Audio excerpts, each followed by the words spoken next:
Amém. Livro do patriarca Jó, no capítulo 42, diz: Então respondeu Jó ao Senhor e disse: Bem sei eu que tudo podes, e nenhum dos teus pensamentos pode ser impedido. Quem é aquele, dizes tu, que sem conhecimento encobre o conselho? Por isso falei do que não entendia, coisas que para mim eram maravilhosíssimas e que eu não compreendia. Escuta-me, pois, e eu falarei. Eu te perguntarei e tu ensina-me. Com o ouvir dos meus ouvidos ouvi, mas agora te veem os meus olhos. Por isso me abomino e me arrependo no pó e na cinza. Amém. Você pode se sentar com a Santa Escritura, a maravilhosa Palavra de Deus em mãos. Livro do patriarca Jó. Dentro da simbologia bíblica, gloriosa matéria que o Senhor nos tem dado nesse ministério, nós entendemos que este livro de Jó tipifica a nação de Israel. Jó, um patriarca, um judeu, um homem muito confiante em sacrifícios. Jó, ele era muito confiante em sacrifícios. E qual é a nação que confia em sacrifícios? É Israel. E agora Israel está aí se preparando para sacrifícios.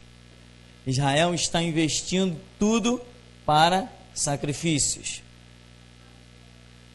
Estão remontando o templo, preparando as talhas, preparando a pia, enfim, eles já estão com praticamente tudo pronto, esperando só que a Organização das Nações Unidas chegue ao denominador comum para que eles construam o seu templo, e isto é um sinal do final dos tempos. Jó confiava tanto em sacrifício que quando os filhos dele faziam festas, o que ele fazia? Ele ia oferecer sacrifícios. Ele dizia assim: vou oferecer sacrifício a Deus, porque porventura um dos meus filhos possa ter pecado, então já estou aqui oferecendo sacrifício por eles. Atitude errada, culto irracional, mas isso prova o quanto ele confiava em sacrifício. Porque você não pode oferecer uma recompensa, um sacrifício, pagar uma pena que você não sabe que tenha acontecido. Então Jó fazia isso, porque ele acreditava muito no sacrifício. Por isso ele vai tipificar a nação de Israel. Aconteceu uma coisa com Jó, uma coisa rara. Deus permitiu que o diabo arrasasse com tudo de Jó. Nos lembra alguma nação isso? Lembra. Israel, não só no que já aconteceu, mas muito pior no que vai acontecer quando eles brevemente, eu afirmo brevemente, neste século, estiverem cercados pelas nações, no vale do Armagedon, na guerra do Armagedon. Israel estará nas piores angústias e sacrifícios, será arrancado tudo deles, a ponto de que a Bíblia mostra as profecias de Zacarias, diz que as casas serão arrombadas, as mulheres serão forçadas. Israel vai contemplar ainda algo pior do que tudo que eles já contemplaram. O que o comunismo fez com os judeus, e a Rússia faz até hoje, e tantas outras nações, o que o nazismo fez com os judeus, né, o holocausto com Hitler, a coisa foi tão terrível que chegou ao ponto de se chamar holocausto. Tão terrível foi com a nação judaica, mas aquilo ainda não se compara com o que vem pela frente. Esta nação ainda vai pagar muito caro pelaquilo que eles disseram a respeito de Jesus. Caia sobre nós e nossos filhos o sangue deste homem. Desprezaram Jesus por completo, sabendo quem ele era. Claro, sabendo quem ele era. Ninguém tinha nada de mal para acusar Jesus. Atos, quando Lucas, o médico, escreve, diz que os judeus entregaram Jesus para ser crucificado por inveja. Não foi inveja? Claro que foi inveja, sem dúvida. Um sacerdote, reconhecendo Jesus como quem era realmente, ele tinha que sair do trono e mandar que Jesus sentasse. A inveja não deixou ele fazer isso de jeito nenhum. Sabe lá o que é ser um sacerdote? Tem que ser muito homem para ter uma humildade dessa, de descer do pedestal e sentar num banquinho. Tem que ser homem demais. Isso é muito raro na terra que vivemos. Então, Jó está tipificando a nação de Israel. Interessante também, né? Foi até um irmão que me chamou a atenção para a quantidade de capítulos que tem o livro de Jó. 42. Você lembra? Quantos pequeninos foram devorados quando Eliseu amaldiçoou? 42, né? A grande tribulação, que é um período de 3 anos e meio, ou 1260 dias, ou 42 meses. O 42 aparece constantemente, tipificando um período de grande tribulação. E aqui o livro de Jó, ele conclui tendo 42 capítulos. Não é coincidência nenhuma. Aqui não tem coincidência nesse livro. Aqui tem revelação. Aqui está demonstrando realmente que esse período da vida de Jó está tipificando os 42 meses da grande tribulação, quando o diabo recebe a permissão de ir contra Jó e arrasar tudo dele. Tudo, não sobrou nada, até o seu corpo foi coberto de chagas enormes, uma enfermidade que o cobriu da cabeça à planta dos pés, que quando aqueles seus 3 amigos foram visitá-lo, diz que eles, quando contemplaram Jó de longe, já se desesperaram pela figura horrenda que viram. Assim será com Israel. Será horrenda o que vai acontecer com Israel. Será um horror quando as televisões focalizarem a guerra do Armagedon, em que aqueles que estiverem, eu não pretendo estar aqui, pretendo ter fugido já no arrebatamento, mas aqueles que estiverem nessa terra, quando as TVs do mundo inteiro estiverem focalizando a guerra em Israel, vai ter gente dentro das suas casas desesperadas com tamanho sofrimento. Eles verão crianças fuziladas no meio da rua. Isso já aconteceu, mas num tempo em que a televisão era bem pequena, as fotografias eram quase nada. Agora vai ter coisas ao vivo pela internet, ao vivo colorido o máximo possível, e todo mundo vai ver os piores horrores. Pessoas vão desmaiar dentro das suas casas por causa do sofrimento de Israel. Isto é uma revelação, assim diz o Senhor. Pessoas vão desmaiar dentro das suas casas por ver o sofrimento da nação de Israel. Vai ser um tempo de angústia. Jesus falou, né? Dia igual aquele?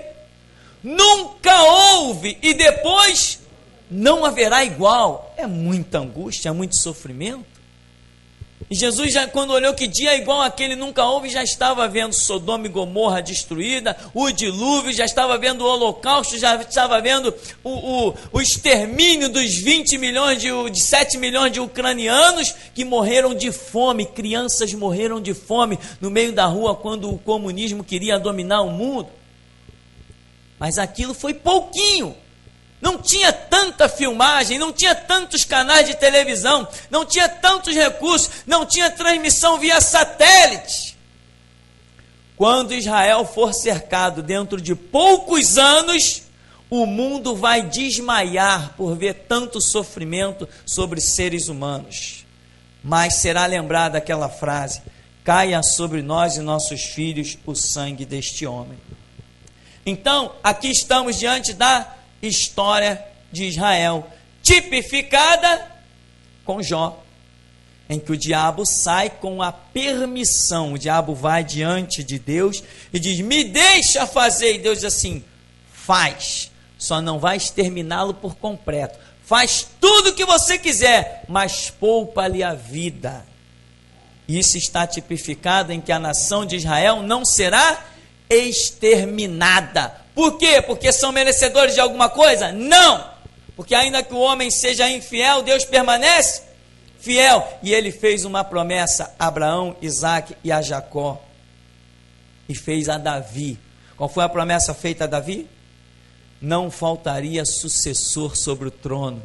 Israel ainda vai reinar sobre toda a terra. Isso vai ser um escândalo para o mundo. Como é que pode aqueles que quase foram exterminados agora reinar sobre nós? Mas a Bíblia diz, de Sião sairá a lei. Não vai ter como fugir. E a nação que não subir para reverenciar Jesus entre os judeus, depois de descer no Monte das Oliveiras, sobre esses não vai haver o quê? Chuva, que significa a graça de Deus. Então o nosso texto diz que respondeu Jó ao Senhor e disse, sabe o que eu acho fantástico nisso aqui, nesses detalhes da Escritura? É que está dizendo que Jó falou com Deus, Jó conversou com Deus.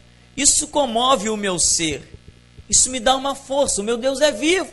Homens já falaram com ele, eu tenho falado com ele, e outros ainda falarão com ele. Ele é vivo. Então, esse verso 1 do capítulo 42 já está dizendo, respondeu Jó ao Senhor, quer dizer, Deus é vivo. Bem sei que tudo podes, e nenhum dos teus pensamentos pode ser impedido. O que Jó está apelando? Olha, os teus projetos não vão ser frustrados. Se tu tens um plano na minha vida, ele vai se cumprir.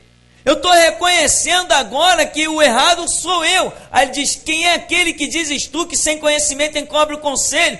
Por isso falei do que não entendia. Coisas que para mim eram maravilhosíssimas e que eu não compreendi. As coisas eram tão maravilhosas que escaparam do meu entendimento. Não eram coisas tão terríveis que eu não compreendi. Eram coisas tão maravilhosas que eu não compreendi. Os projetos de Deus, o que Deus estava fazendo com Jó, permitindo uma catástrofe, permitindo que ele fosse arrasado, permitindo que ele fosse botar sua boca no pó, permitindo que ele ficasse com chagas irreconhecíveis, permitindo que ele tivesse o mínimo para comer e beber, permitindo que ele quase não conseguisse dormir, mas aquilo era um projeto de Deus maravilhoso, para acrescentar à sua Escritura aquilo que outras nações viriam a conhecer, em especial Israel. Mas Israel nunca mencionou Jó. Você viu alguma vez os judeus falando de Jó? Não, nós temos por pai Abraão, mas e Jó? Onde estava Jó? Ninguém falou de Jó.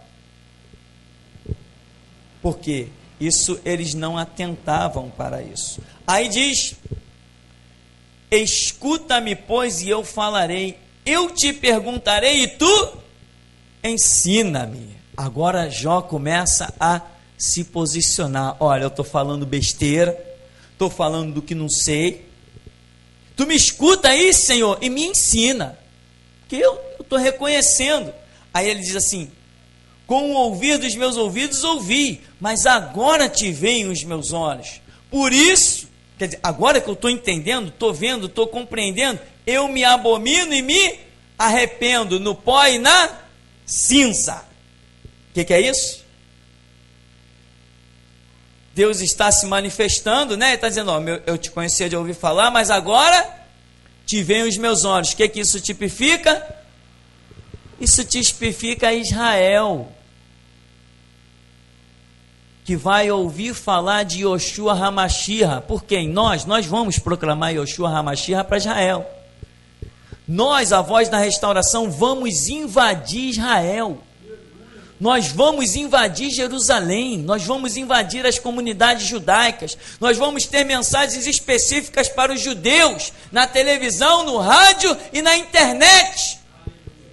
Nós vamos, a voz da restauração.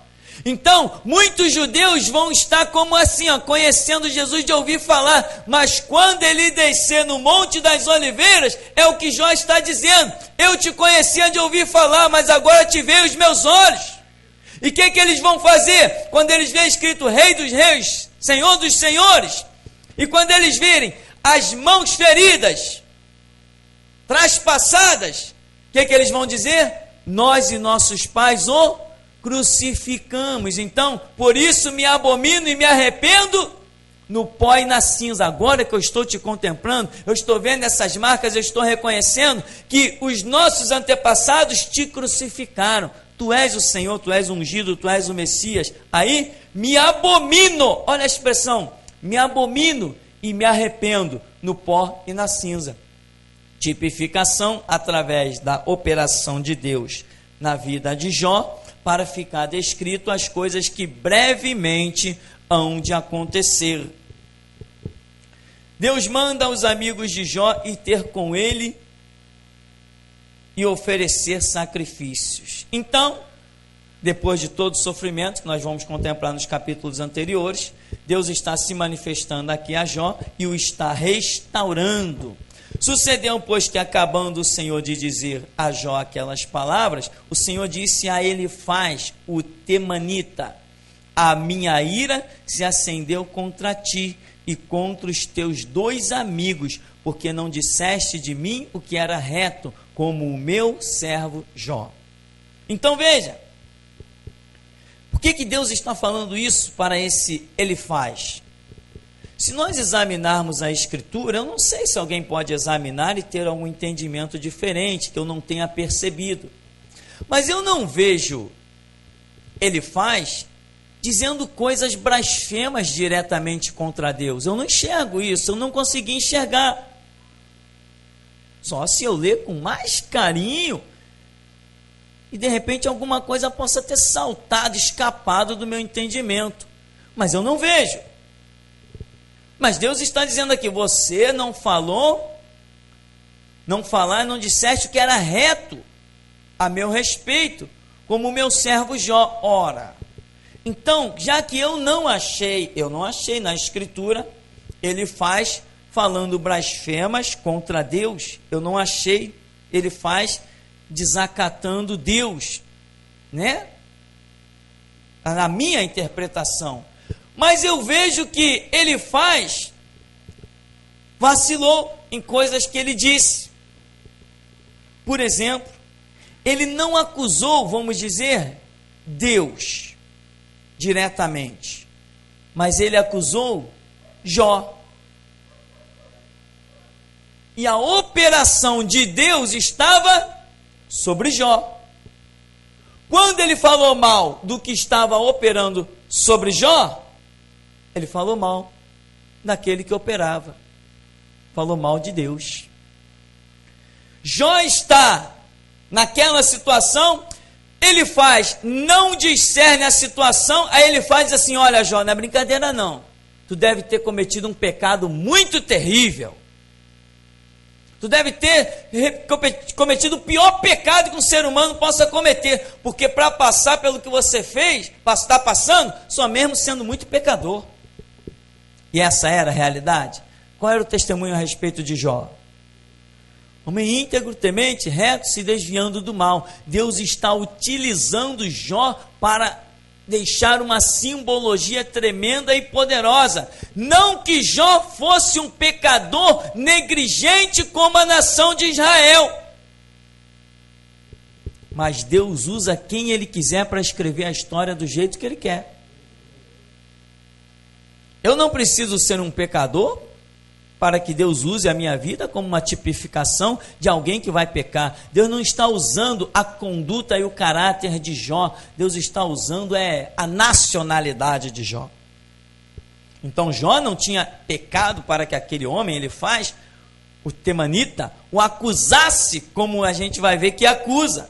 Então Deus está dizendo: você não falou o que era reto a meu respeito, ou seja, a sua interpretação dos fatos foi errada. Amém, irmão? Temos que tomar cuidado. Nem tudo que parece é. Aquele irmão ali está passando por deve ter cometido pecado, não é possível. Não, aquele irmão ali está passando por aquilo ali porque não está na direção de Deus. Se tivesse na direção de Deus, estava bem. Tinha dinheiro no banco, tinha ouro, prata, cheque especial, cartão Express, América Express. Se está passando por dificuldade é porque está fora do propósito de Deus. E Jó? Estava numa situação difícil, mas estava num propósito de Deus? Estava.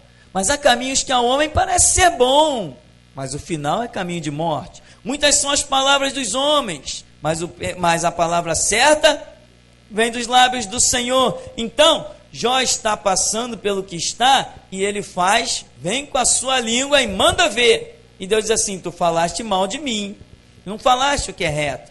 No verso 8: tomai, pois, 7 bezerros, 7 carneiros, e ide ao meu servo Jó, e oferecei holocaustos por vós. E o meu servo Jó orará por vós, porque deveras a ele aceitarei, para que eu vos não trate conforme a vossa loucura, porque vós não falastes de mim o que era reto, como o meu servo Jó. Então Deus está dizendo o quê?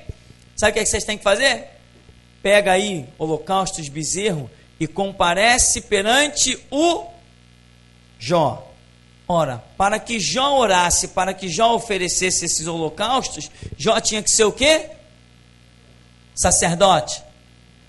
Não é isso que será a nação de Israel, depois do período da grande tribulação? Uma nação sacerdotal, como promessa feita a Abraão, Isaque e Jacó? Então, Jó aqui está tipificando a restauração do sacerdócio judeu.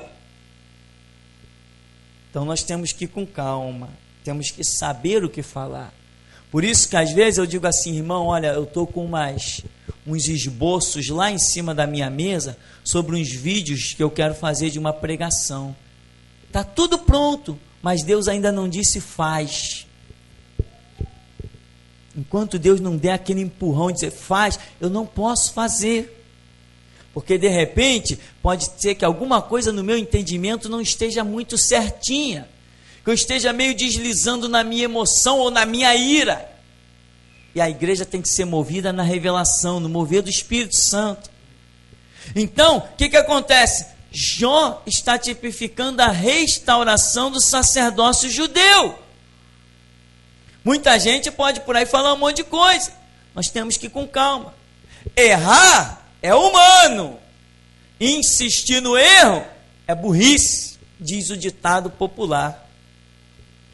Então, ora, vai haver uma restauração do sacerdócio israelita? O que nós achamos?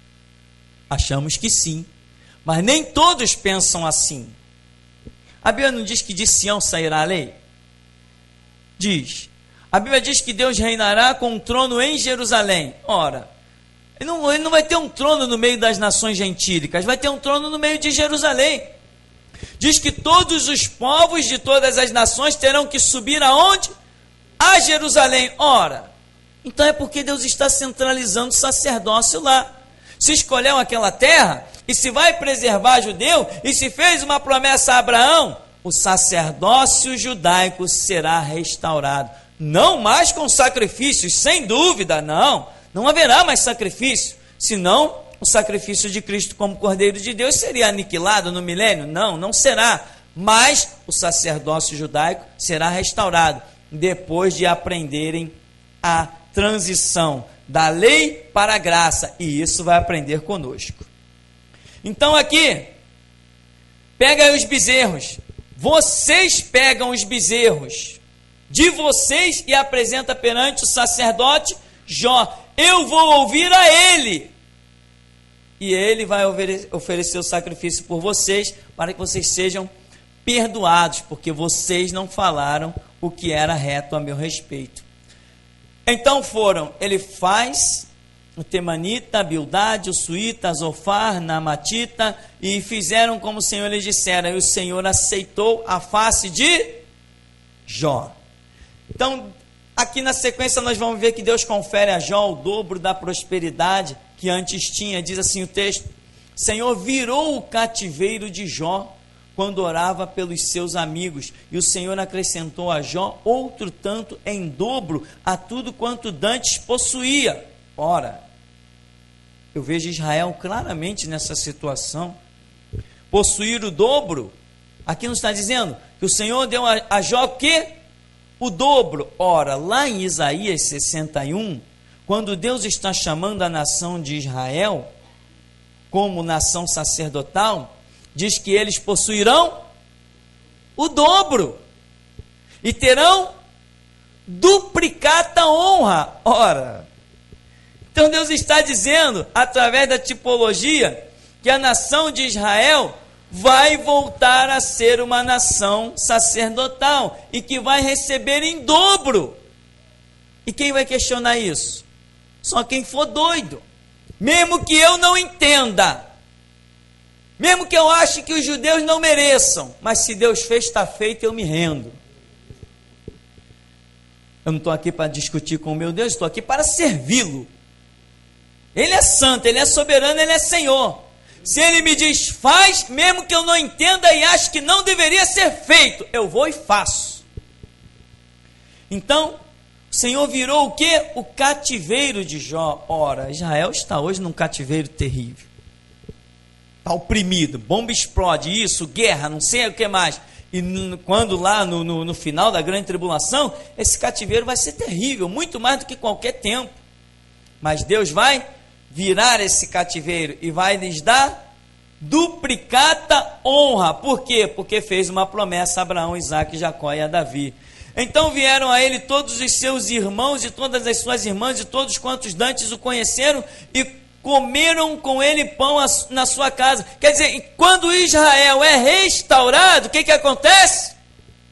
Todos os judeus voltam para Jerusalém, não fica mais nenhum encanto nenhum da terra. Todos os judeus vão retornar para a nação. Hoje tem judeu nos Estados Unidos, na Argentina, na China, no Japão, tem judeu em tudo que é canto. No milênio eles formarão uma só nação lá em Jerusalém.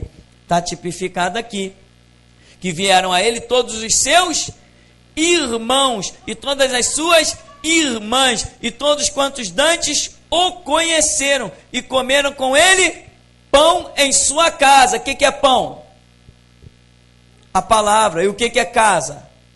O reinado, a nação de Israel reinando. E se condoeram dele e o consolaram de todo o mal que o Senhor lhe havia enviado.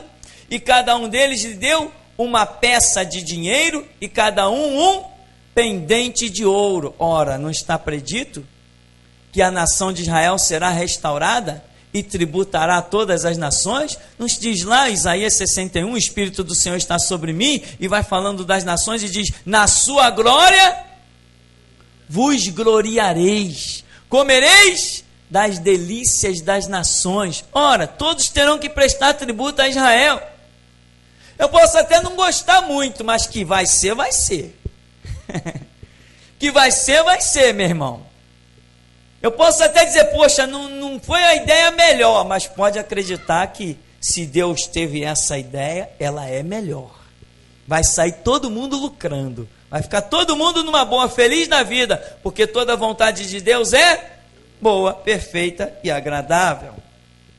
Então, diz, e assim abençoou o Senhor o último estado de Jó, mais do que o primeiro. Ora, não é exatamente a história? O Senhor abençoou o último estado de Jó, ou seja, o último estágio, o último estado da nação de Israel, não será muito maior do que tudo que eles já viram até hoje? Nada vai se comparar a esses 1000 anos em que Israel terá Jesus, o Messias, reinando ali, visivelmente com eles. Não mais aquele cheio de parábolas, mas aquele agora falando abertamente. Vai ser uma glória. E esta glória é loucura para os que perecem, mas para nós é poder de Deus. Isto é motivo para que o mundo escarneça e tem escarnecido, mas brevemente todos verão quem é que tem razão. E diz que o estágio de Jó foi muito mais agora do que antes, porque teve 14.000 ovelhas. Não vamos entrar no detalhe desses números, dessas ovelhas, 6.000 camelos, 1000 juntas de boi, 1000 jumentas. Vamos deixar isso para um outro tempo. E também teve 7 filhos e 3 filhas. 7 com 3 dá 10. Também não vamos entrar em muito detalhe. E chamou o nome da primeira Gemina, o outro Késia, o outro Queren Apuque. Esses nomes têm significado em hebraico. E diz no verso 15: em toda a terra não se acharam mulheres tão formosas como as filhas de Jó, e seus pais lhes deram herança entre seus irmãos. 2 detalhes que são frisados: mulheres tão formosas como as filhas de Jó. Eram filhas, eram descendência. Não se achou aonde? Em toda terra. Significa que vai haver uma propagação. A descendência de Jó estará sendo observada e comparada a toda a terra, tipificando a nação de Israel. E seu pai lhe deu herança entre seus irmãos, uma coisa que não era muito comum. E depois disso viveu Jó 140 anos. Você pode pesquisar aí os 140, você vai chegar a alguma conclusão. E viu os seus filhos e os filhos dos seus filhos até a 4ª geração. Então morreu Jó, velho e farto de dias.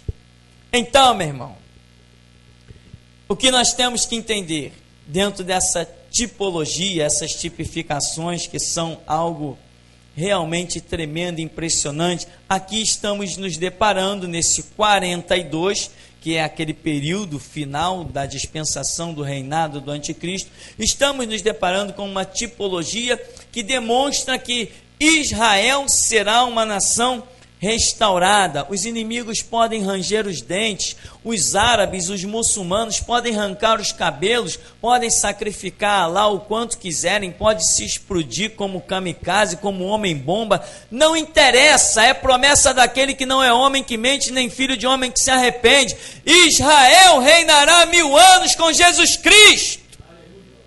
E nós estaremos neste reinado também, porque está escrito: eis que é vindo o Senhor com miríades dos seus santos. E a Bíblia diz que bem-aventurado e santo que tem parte na primeira ressurreição, pois sobre estes não tem poder a segunda morte, reinarão com Cristo 1000 anos. Nossos olhos verão Jesus em Jerusalém. E todas as nações terão que se curvar, terão que subir para tributar-lhes. E não poderão falar com ele, nem olhar para ele. Terão que falar conosco e olhar para nós. Não terão acesso a ele. Terão acesso a nós, servos dele. Entende? Isso está tipificado aonde? Isso está tipificado no reinado de José, no Egito. É uma tipologia que recai aqui. Porque quem foi que teve acesso a José e comeu na mesa com ele? Os seus irmãos judeus. Mas e os outros, nas outras nações? Eram tratados com os servos de José que tinham ordem. Quem tem fome, entrega a sua casa, entrega os seus afazeres e será sustentado pelos tesouros do Egito. Mas ninguém nem olhava na face de José. Tem mais, José nem falava o idioma do Egito. Isso é outro mistério maravilhoso. As pessoas não tinham nem como se dirigir a ele, porque não iam compreender nem a sua linguagem. Se quisesse falar com ele, tinha que ter um intérprete. Tem mais, quando as nações gentílicas quiserem alguma coisa no milênio, não adianta ir a Jesus. O vocabulário de Jesus, só quem entende somos nós. Entende isso? Você pode entender isso? Nós sabemos como Jesus fala, os gentios não, terão que ouvir de nós. Quer mais uma tipificação? Moisés, não fale o Senhor conosco, não fales tu conosco. Por quê? Porque estavam desenquadrados, então Deus não podia falar com eles diretamente, era um tormento, ficaram desesperados. Mas nós, enquadrados, nós sempre dizemos: fala a Deus, que o teu servo ouve. Então, querido, mergulhe na Escritura. Eu espero que esta simples palavra possa aguçar o teu desejo de conhecer a verdade da Escritura. Que mesmo você dizendo: poxa, eu não tenho tempo, eu tenho que cuidar de filho, tenho que cuidar de marido. Eu sei que tem marido que dá mais trabalho do que filho. Eu sei. Eu tenho que cuidar da casa, eu tenho que cuidar disso, daquilo. Irmão, não perca tempo, se dedique. Entenda, compreenda, se aprofunde. Porque Jesus certamente tem uma vaga para você no milênio. Ele quer te trazer para ver essa glória. Ele primeiro quer te dar a tremenda glória de te arrebatar, ou se você morrer antes do arrebatamento, Ele quer que você entre num corredor de anjos, aonde lá na frente Ele vai dizer assim: vinde, bendito de meu Pai, possui por herança o reino. De uma forma ou de outra, Ele quer te dar a glória de ir até Ele, e depois quer te dar a glória de retornar com Ele, para ensinar às nações que só o Senhor é Deus. Amém? Então te empenha, te dedica, arranca os livros da estante, dê tempo para Deus. Como diz uma frase popular que nós vemos aí pregada nos carros: se você não tem tempo para Deus, está perdendo tempo. O nosso tempo é de nos formarmos na academia sacerdotal. Deixa quem quiser ser professor de matemática, química, física e biologia, mas busca a direção de Deus para a sua vida, porque esta glória do milênio, eu anseio por contemplá-la e estar nesta terra de novo, de volta, para reinar com meu Cristo. E eu repito, isto é loucura e fanatismo para os que perecem, mas para nós que somos salvos, é poder de Deus. O mundo não conhece a voz de Cristo, mas nós conhecemos. Hoje aqui eu já ouvi a voz dele. O mundo não conhece a graça do Espírito Santo, mas nós conhecemos. Hoje ele já entrou aqui como um manto nesse lugar, e nós sentimos a graça dele. O mundo não conhece essa palavra e não sabe o preço que custou para ela chegar até nós, mas nós sabemos e não vamos desprezar. Por isso, irmão, paga o preço que for, mergulha na Escritura, porque o que vemos aqui é nada. O Senhor tem coisas muito maiores, grandes e firmes para nos acrescentar. Por isso Ele prometeu: clama a mim e responder-te-ei. Amém. E o Senhor nos abençoe em nome de Jesus.